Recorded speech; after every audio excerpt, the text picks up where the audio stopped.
evening, student. Good evening. Good evening, sir. Good evening. ஒரு 2 நிமிஷம் wait பண்ண எல்லாம் ஜாயின் பண்றாங்க பாத்துக்கிறேன். இந்த போர்டுல கிடக்கிற லெட்டர்ஸ் கரெக்டா தெரியுதா? கொஞ்சம் மூவ் பண்ணிட்டு நல்லா இருக்கும். ஸோ இது வரைக்கும் போன கிளாஸ் நடத்தணும். இப்போ போர்டு கிளியரா இருக்கா? படித்தான் படி,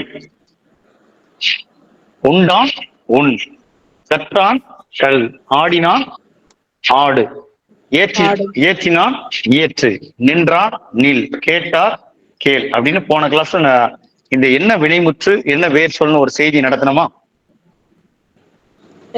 இப்ப தந்தான் என்ன வரும்?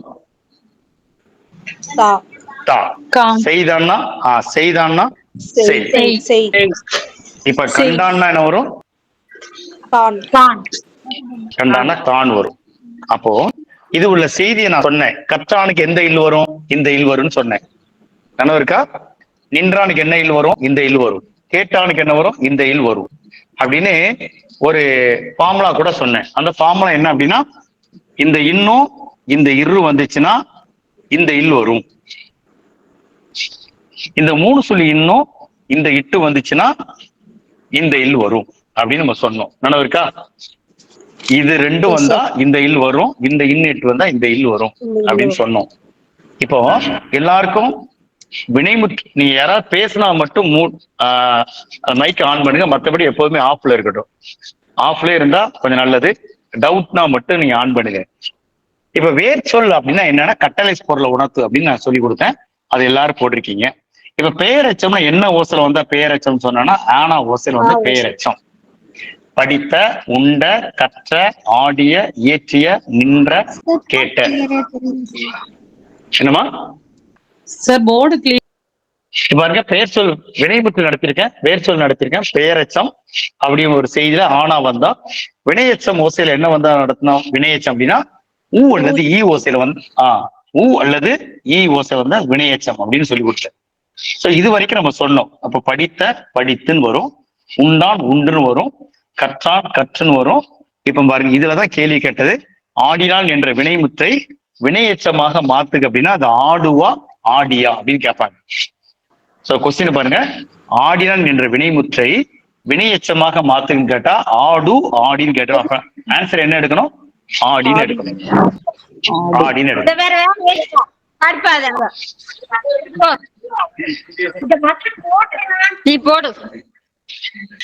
இங்க பேசிட்டு அங்க பேசாதங்க. சுரேஷ் யார் பேர் பாருங்க, அதை அப்படியே மூட் பண்ணி விட்டுருங்க சார். அது அப்படியே சப்மிட் பண்ணிட்டேன் சார். Right, okay. அப்படி ஏற்றினால் ஏற்றின்னு வரும், ஏற்றினான்னு ஏற்றுன்னு வரும், இங்கே வினையேற்றி ஏற்றின்னு வரும். நின்றான் நில்னு வரும், இங்க நின்றுன்னு வரும். கேட்டார் அப்படின்னா கேள் கேட்டுன்னு வரும். சோ இந்த வேர் சொல்லு பெயரச்சம் வினையச்சத்துல யாருக்கா டவுட் இருக்கா? ஒரு வினைமுற்றை கொடுத்து வேர் சொல்ல மாத்துறது, பெயரச்சமா மாத்துறது, வினையச்சமா மாத்துறதுல யாருக்கா சந்தேகம் எது இருக்கா? சரி, அடுத்த பாருங்க. இந்த தொழில் பெயர் அப்படின்னு ஒன்று கொடுத்துருக்கு. இந்த தொழில் பெயர்னா என்ன அப்படின்னா, தொழில் பெயர் அப்படின்னு ஒரு கொஸ்டின் கேட்டா நமக்கு என்ன போடுறது? தொழில் பெயர்னா என்ன ஓசை வரும்? தல் அல்லது அல் ஓசை வரும். தல் அல்லது அல் ஓசை வரும். இப்போ கேள்வியில படித்தான் கொடுத்திருக்காங்க. படித்தான் என்ற வினைமுற்றை தொழில் பெயரா மாத்திரம் எப்படி மாத்துறது? படித்தல் மாத்துறது. இந்த உண்டான் அப்படின்னா என்ன மாத்துறது? உண்ணல் அல்லது உண்ணல். உண்ணால் இல்ல உண்ணல் அல்லது உண்டல் போட்டா போதும். கற்றான் என்றது என்ன வரும்? கற்றல். கற்றான் என்ன வரும்? கற்றான் அப்படின்னு வரும், கற்றல் அப்படின்னு வரும். இப்ப ஆடினான் என்ன வரும்? ஆடுதல். ஆடுதல் அல்லது ஆடல். ஒரு வீட்டுல இந்த சின்ன பிள்ளைங்க சவுண்ட் எல்லாம் கேட்க பாருங்க. நீங்க அதுக்கப்புறம் நீங்க அதுக்கு கொஞ்சம் கரெக்டா பேசுங்க, ஏன்னா நிறைய பேர் கிளாஸ்ல இருக்கிறீங்க. ஏற்றினான் என்ன வரும் அப்படின்னா ஏற்றல் வரும், ஏற்றல் அப்படின்னு வரும். நின்றான் அப்படின்னா என்ன வரும் அப்படின்னா, இதுங்க நில் இருக்கு, நின்ற இருக்கு, நின்று இருக்கு. அப்ப என்ன வரும்? நிற்றல் வரும். நின்றான் கேட்ட நின்றல் போட நிற்றல் போடலாம். கேட்டார் என்னன்னா கேட்டல் அப்படின்னு வரும். இது தொழில் பெயர் சார். அப்ப நினைவு வச்சுங்க, தொழில் பெயர், இதை தாண்டி ஒரு தொழில் பெயர் இருக்கு, அதை நான் எழுதி போடுறேன். இந்த தொழில் பெயர்னா என்ன அப்படின்னா தல் அல்ல வந்து மேக்சிமம் தொழில் பெயர்னு வச்சுங்க. இதுக்கு அப்புறம் நிறைய விகுதியில வரும், அதை நான் அப்புறம் எழுதி போடுறேன். எல்லா கிராமம் இந்த இலக்கண குறிப்பு வரும்போது தொழில் பெயருக்கு நடத்துறேன். இப்போ வினைமுற்று கொடுத்து வேர்ச்சொல், பெயரெச்சம், வினையெச்சம், தொழில் பெயரை மாத்துறது. அப்புறம் வினையாளனின் பெயர் அப்படின்னு ஒரு ஹெட்டிங் இருக்கு. இதான் எப்போதுமே கேட்கக்கூடிய கொஸ்டின்.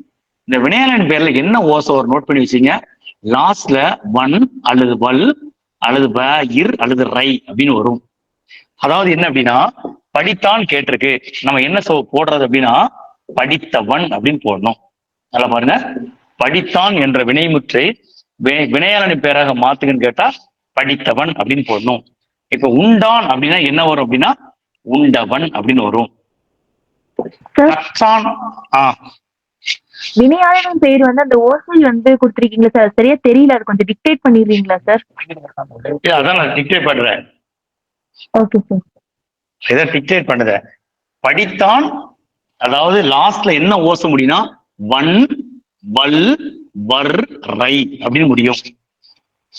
நான் கீழே எழுதி போடுறேன். ஒண்ணு வன் ஓசையில முடியும், அல்லது வல் அல்லது வர் அல்லது ரை ஓசையில முடியும்.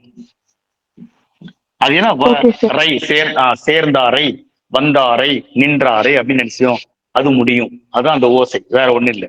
சரியா? இப்ப நீங்க சொல்லுங்க. இப்ப மட்டும் மைக் ஆன் பண்ணுங்க. கற்றான் என்ன வரும்? கற்றவன். கற்றவன். கற்றவன். ஆடினால் ஆடினால் ஆடியவன். ஆடியவன். ஏற்றினான் இயற்றியவன். இயற்றியவள். நின்றான் நின்றவன். நின்றவள். கேட்டார் கேட்டவர். கேட்டவர். இதுதான் சார் கொஸ்டின்.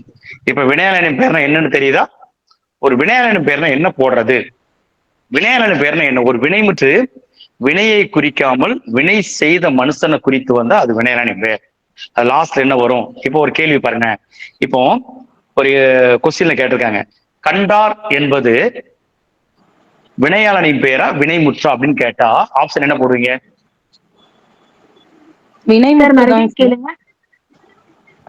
கண்டார். கண்டார். ஆமா, வினைமுற்று.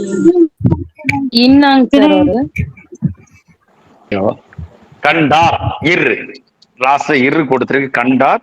இது வினைமுற்றா வினையாளனின் பேரு கேட்டா என்ன போன்றது? வினைமுற்று போடணும். சரியா? கண்டவர் கொடுத்தா என்ன போடணும்? வினையாளனையும் வினையாளன் பேர் போடணும். சரியா? சப்போஸ் ஒரு கேள்வியில கொடுத்து கண்டார் என்பது வினைமுற்று கொடுக்கல, அது வினையாளனின் பேரா தொழில் பேரா கேட்டா என்ன போடணும்? பேர் போடணும்.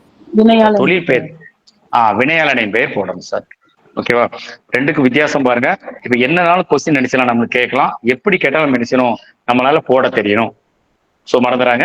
இதுதான் இந்த சார்ட். என்ன கேள்வி கேட்டாலும் இந்த சார்ட் வச்சுதான் நீங்க போடணும். ஒரு வேர் சொல்லு, ஒரு வினைமுற்று, ஒரு பெயரெச்சம், வினையெச்சம், தொழில் பெயர், வினையாளனின் பேர் கேட்டாங்கன்னா இது இல்லாம நீங்க போட்டா தப்பாயிரும். இப்போ ஒரு சும்மா சாதாரண சுட்டான் என்பது ஒரு வினைமுற்று, இதுக்கு சுட்டான் அப்படின்னு சொல்றோம். இதுக்கு வினையெச்சம் என்ன சார் வரும்?